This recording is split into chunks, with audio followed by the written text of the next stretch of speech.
Good afternoon, ladies and gentlemen, and welcome to Deutsches Haus and to the Festival Neue Literatur.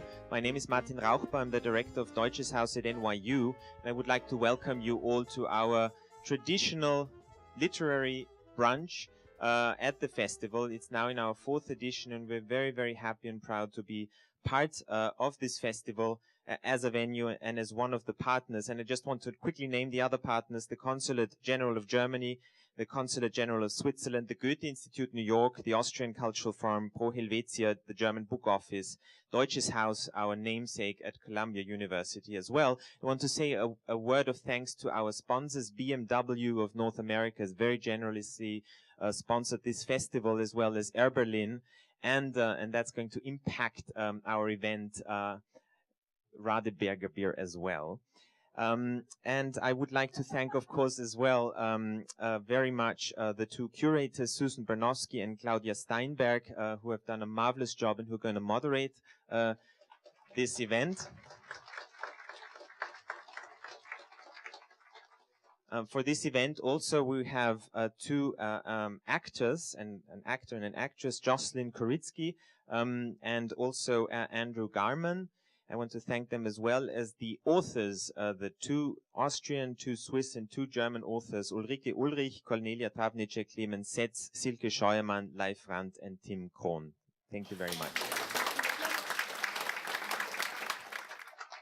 Claudia and I are going to introduce everybody one at a time before the readings, and you will hear each author read. This isn't a question and answer panel. You'll have a chance to discuss more with the authors informally during the brunch. And there is also one more final evening event to this festival tonight at 6 o'clock at McNally Jackson Books, where 3 of the authors will be appearing together with Joshua Ferris, and Claudia will moderate. So if you want more festival, that will be your absolute last chance to get festival for this year. Then you have to wait a whole other year. So we're going to start by introducing our two wonderful actors, which it's very lucky for us that being an actor is not the most lucrative thing in the world to do, because it means that you can have people who are incredibly talented come and do something like read your stories to you. So we are so grateful to have such classy actors here.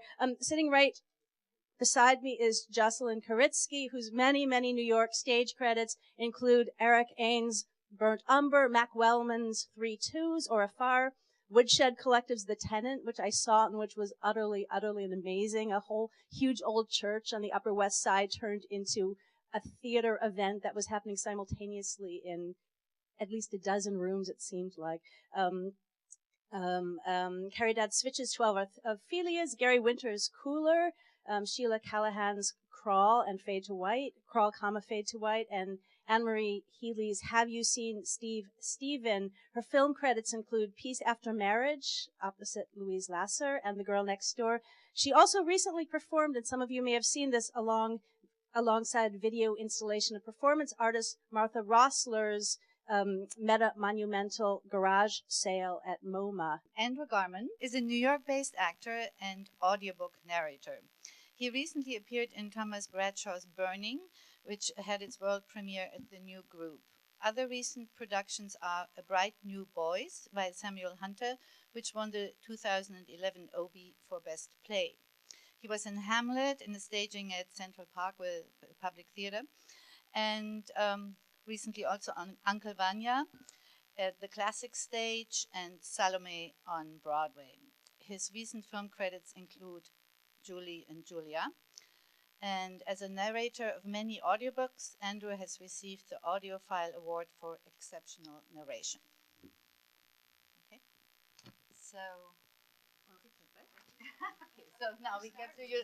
Yes, we start with Ulrike Ulrich, who was born in Germany, spent a few years in Vienna before she moved to Zurich in 2004. She has been a columnist for newspapers. She writes poetry, screenplays, and theater plays. In 2008, she co-edited 60 Years of Human Rights, a collection of 30 literary texts, which was published with Salis. She is a member of the Authors Collective Index And an anthology of text by this well-known group appeared in 2010 with the same publisher under the intriguing title Das hatte ich mir größer vorgestellt, or I thought it was bigger. And I heard that it's something that apparently the Swiss say when they see the ocean. Yeah. Only the people from Zurich. From Zurich say that. Okay. In 2010, her first novel, Fernbleiben, Staying Gone, came out. This book is a breathless digression on the saying that it is not the goal, but the journey that counts. And it actually doesn't end with her train travels, the heroine's train travels, but she actually then switches medium, so to say, and the last thing we know about her is that she gets onto a boat. Ulrich received the Walter Serner Prize for her debut, soon embarked on her next project, which could be called the exact opposite of Staying Gone. Her new novel, titled Behind the Eyes, is about the reflections of a woman who is trapped in an MRI, and it will be introduced at the Literaturhaus in Zurich next week. Okay, welcome, Ulrike Ulrich.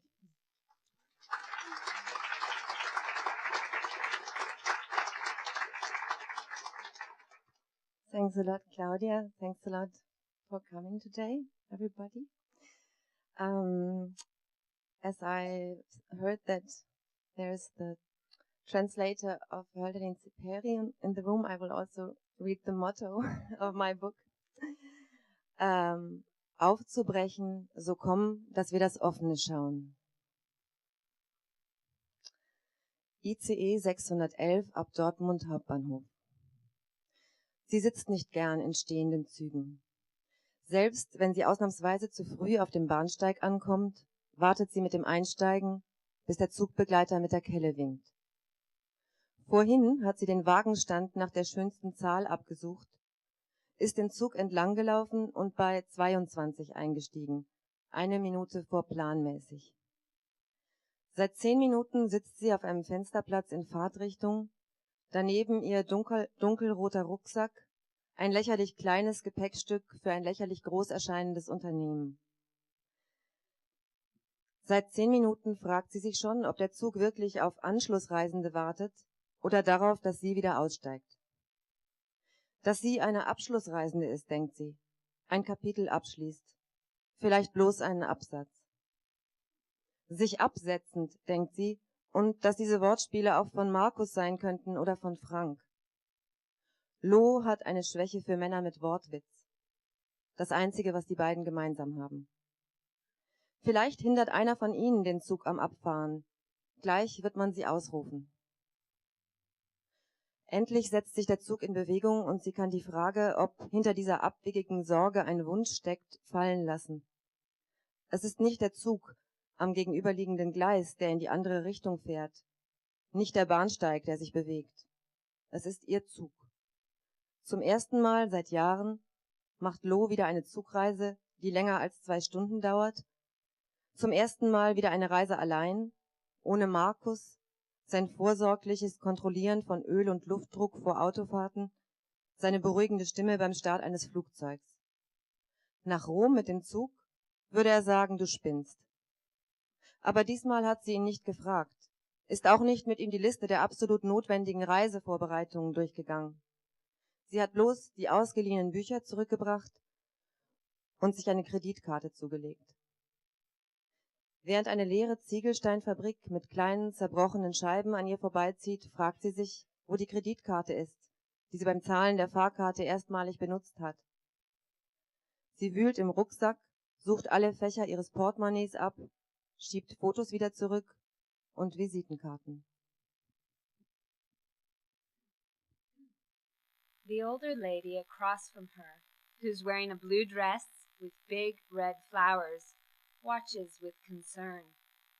As she checks every pocket again, she thinks that later, when she's that old, she too will wear bright dresses and not give a damn.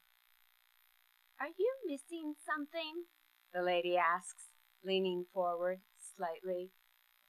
Lo finds this an impertinent question from a stranger, even if she is over 70. She won't even try to imagine what an exhaustive reply might sound like. Instead, she tells about the lost credit card. "Oh," says the lady, "perhaps you forgot to pack it." Somehow the credit card landed in the envelope with her ticket. Lo breathes out and holds it up as if playing a trump card. "People always start to fuss before there's any need," the old lady says, then wants to know if Lo has a long way to go. Lo is glad to be asked, because it allows her to say that she's going to Rome, just like that she doesn't know how long she'll stay. This impresses the lady. "All alone?" she says. "You'd better take good care of yourself and of your things." This makes Lo think of her mother, who provided the impetus for this trip without even knowing it. Her mother, who doesn't know where she is right now, which might be an improvement. Lo will send her a text from the Sant Angelo Bridge and a postcard with the Fountain of the Four Rivers. "Is this your semester break?" the lady continues, after taking the finger she'd been using as a bookmark out of her paperback. People always mistake Lo for a student. "I work with computers," she says, although the present tense is a lie, and she gets up to go to the restroom.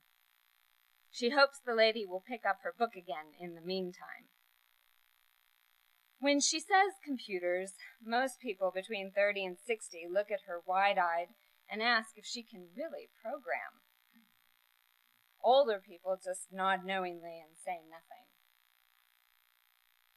In the little room with the disconcerting puddle on the floor, she stands in front of the mirror for a while and tries to form a picture in her mind of a woman who leaves, who's incredibly brave and determined, of a woman who has no plan but an impulse. There are two women waiting outside the restroom, and she feels guilty since she was just looking in the mirror. When she gets back to her seat, the old lady has nodded off, and Berlin blues lies across her lap like a red roof. The book matches the dress. Lo glances at Mobile, the train magazine. Then she too falls asleep.